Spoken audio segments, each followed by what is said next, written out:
Shit.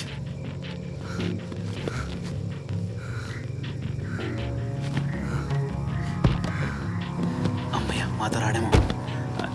ఏం భయ్యా, any problem? అదేం లేదు బాలా, నథింగ్. యాక్చువల్లీ నా వైఫ్ క్యారింగ్. హే కంగ్రాట్ భయ్యా. Thank you. మరేంటి? కానీ తనకి సడన్గా పెయిన్స్ వచ్చాయి. ఓ నా ఫ్రెండ్ని పంపించాను. Okay okay. యాక్చువల్లీ ఈ టైంలో మీరు తన దగ్గర ఉంటే బాగున్నాను. సరే భయ్ పదండి. యా పద పద. మళ్ళీ మాతో నేడు కర్మ.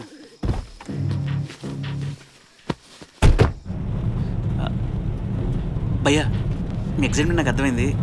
కారు కొంచెం నెమ్మది పోనిస్తారా ఎక్సైట్మెంటా? ప్లీజ్. ఎందుకు? నీకెందుకు?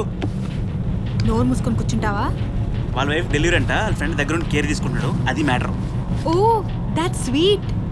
బా కంగ్రాచులేషన్స్. Thank you. చూసావా, అది నమ్మకం అంటే. వాళ్ళ ఫ్రెండ్ తీసుకెళ్తుంది డెలివరీకి. నిన్న నా ఫ్రెండ్తో పంపితే నేను రావాలి డెలివరీకి. చిచ్చి చెత్త లే, లే. చెత్తాల.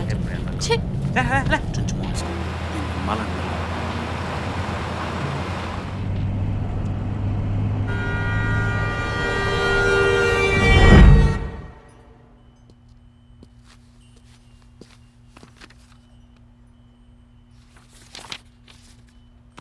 ఎందుకు అలా ఉన్నావు?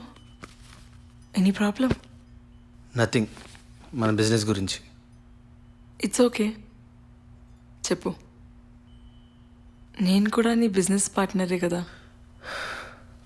మనం ఓపెన్ చేసిన ఫుడ్ చైన్స్లో కానీ, మిల్క్ పౌడర్ సేల్స్లో కానీ ఎక్స్పెక్ట్ చేసినంత రిటర్న్స్ ఏం రావట్లేదు. డోంట్ వరీ, అట్లీస్ట్ లాస్ అయితే లేదు కదా.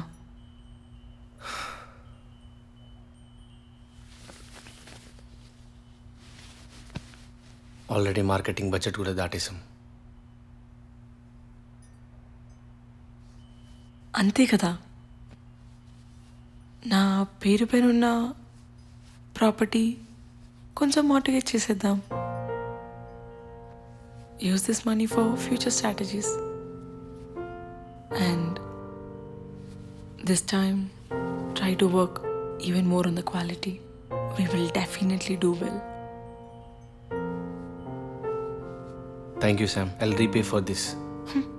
Shut up, Deepak. We are family. పరాయి వాడిలాగా మాట్లాడతావు.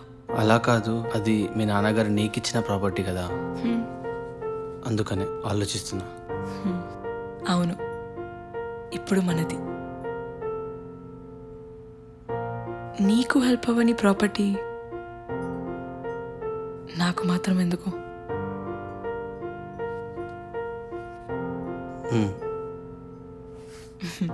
ఆ పేపర్స్ రేపు ఇచ్చేస్తాను. Now just relax and sleep. Thank you Sam. Love you. Love you two.